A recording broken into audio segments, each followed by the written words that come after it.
Welcome back to the channel and to my review, long-term review of VIOFO VS1 dash camera that I have been using now over a year, well over a year. And I will start by saying that I have reviewed a lot of digital dash cameras over the past year and longer than a year. I'm just going to round it up for you. And I can say to you that I get sent a lot of products. I get sent better products, more expensive products from VIOFO, from DigiPi, from Lanmodo, from Akio, from a lot of other manufacturers of dash cameras all the time. And I welcome that collaboration, by the way, from the other brands.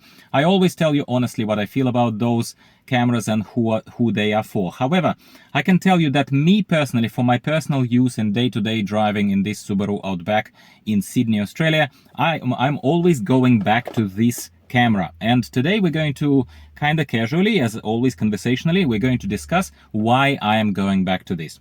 Is this objectively the best resolution, the most features, the most of everything? Oh, the sun is a little bit in your face, I'm sorry about that.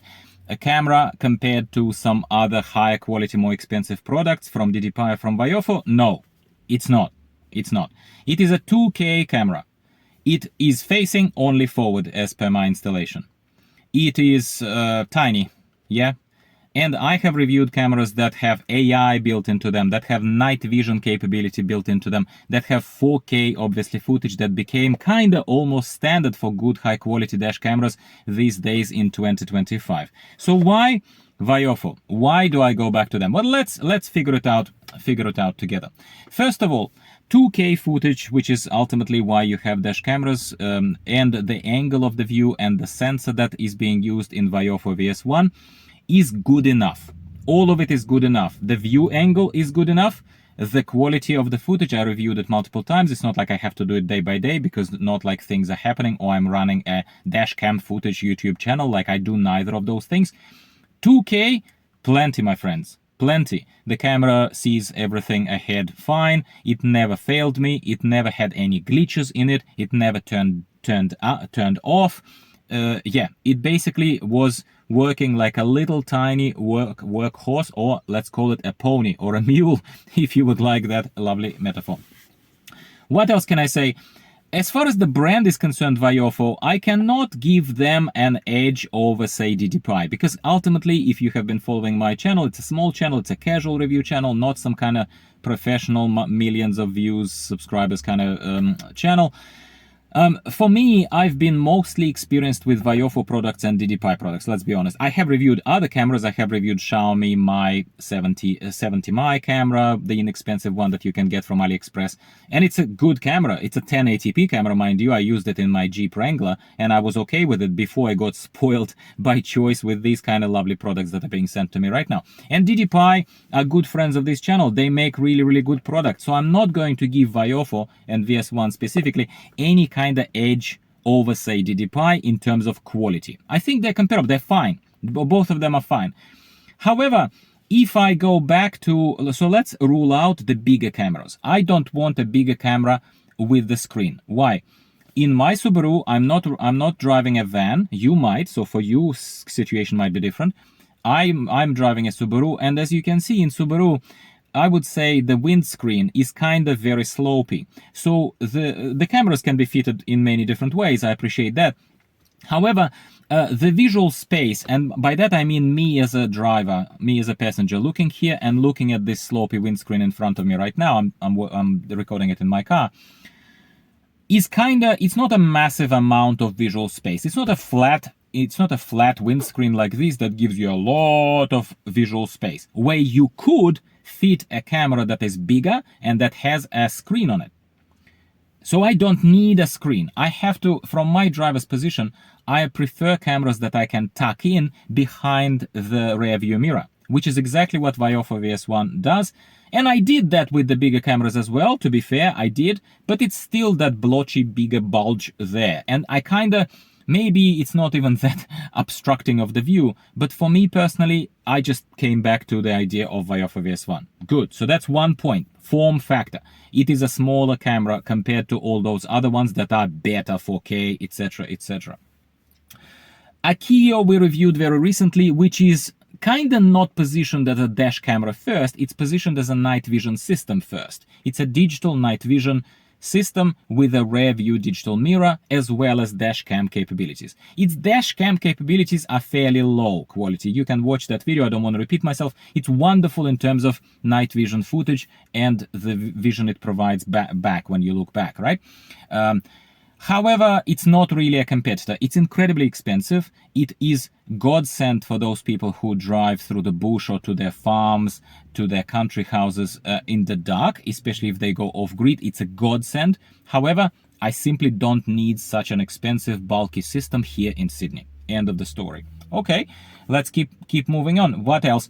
Apps. So these cameras, DDPi cameras, VIOFO cameras, you can control them directly. They have a couple of analog buttons on them. And obviously, if you want footage, you can, and I prefer to do it this way, you can extract the SIM, not the SIM, but the memory card, yeah, and then you basically process the videos, take a look at them via adapter, USB adapter, on your PC, on your laptop, on whatever you want to do. However, they have obviously connecting via Bluetooth and Wi-Fi, the apps. VIOFO has an app, DDPi has an app. Both of them are kind of neck to neck in terms of the app.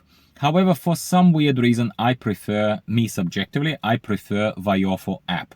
So that also kind of tilts my choice, my personal choice, from, say, DDPi towards VIOFO. Yeah. In terms of how accessible are the settings, in terms of how the default settings are even set in the camera. When you install them, you don't want to mess with anything. You just want to plug it in there and off you go, right? I prefer that, me personally. You tell me in the comments down below how you prefer. Do you prefer to like fine-tune cameras and they really are like an open platform for you almost to fine-tune for your needs? For me, VIOFO is an easier app. DDPi is not bad, but at the same time, first of all, default sensitivity on DDPi cameras, default sensitivity to bumps just on the road, just gyrometer, basically just detects it and takes emergency screenshots and all that kind of stuff, photos, is a lot higher. Sensitivity is a lot higher on DDPi. VIOFO didn't give me any of that unnecessary trouble. While with DDPi, I was like, wow, wow, wow. On every tiny bump on the road, it took a photo. And I was like, well, I have to now deal with that. Let's go into the settings on the app and try to turn it off. Perhaps these are all small things, but they all add up in my humble opinion. So, form factor, price, obviously, if I was buying this, I was lucky enough to be sponsored by VIOFO. They didn't ask me to say only nice things, no one ever does, but they sent it to me for free. I always acknowledge that. That's why it says the video is sponsored, but you know, it's not in a sense of someone paying me for it. So yeah, so these are my thoughts. Form factor is important, price is important, ease of installation is important. These tiny cameras are very, very easy. Does DDPi, for example, have something to answer to VIOFO with? Yes, DDPi Mini 2X is a decent camera, but again, VIOFO is slightly more expensive, of course, so it comes at a cost, but it is high quality. Better color saturation, better visibility. I personally believe that it's better, you know? That's it, my friends. So this is my long-term review, I suppose. I was praising VIOFO VS1, and I think this serves as a long-term review. I install lots of different cameras, my point is. I install lots of different cameras. I'm not spoiled for choice. I'm not spoiled for choice. But I prefer this simple, nice, gets the job done, looks forward, records everything, doesn't cause me any trouble, little VIOFO VS1 camera. This is not to discount any others once again. I know I'm repeating myself, but people always take words out of context. Please do not assume that like this is me poo-pooing DDPi products suddenly. Not at all. It's just my personal choice, and I welcome your own thoughts into the comments below. And while you're there, scroll a little lower, take a look at the description of the video, and see what discounts are there on VIOFO products, DDPi products, anything else. Everything, like I keep saying, even if I prefer this, I still praise DDPi for how competitive their prices are. And when you check the links, when you check my codes, some manufacturers, some brands could have really wonderful discounts going on them, which basically makes a slightly better but a lot more expensive product compared to a discounted but slightly worse product, like lose. So this product would be better. Hope it makes sense. If it doesn't, I always respond to anyone who is not a troll. At least I try to. I know I don't do it in a timely manner because I have a lot to do in day-to-day life. So thank you very much for being with me here. I hope I have given VIOFO VS1 well-deserved praise after a year of ownership. I can highly recommend this product still and invite you to kind of troll through my videos on my channel to compare other reviews that are made in a similar manner, in case this is the first conversational kind of review video that you ever watched. Please give it a like. If you're still watching it, you're very special to me. I really appreciate you. And I'll talk to you next week about something else. Value cars, automotive gear, enablement of people who are camping in the cars, other kind of stuff related. Thank you for being with me, and I'll see you next time.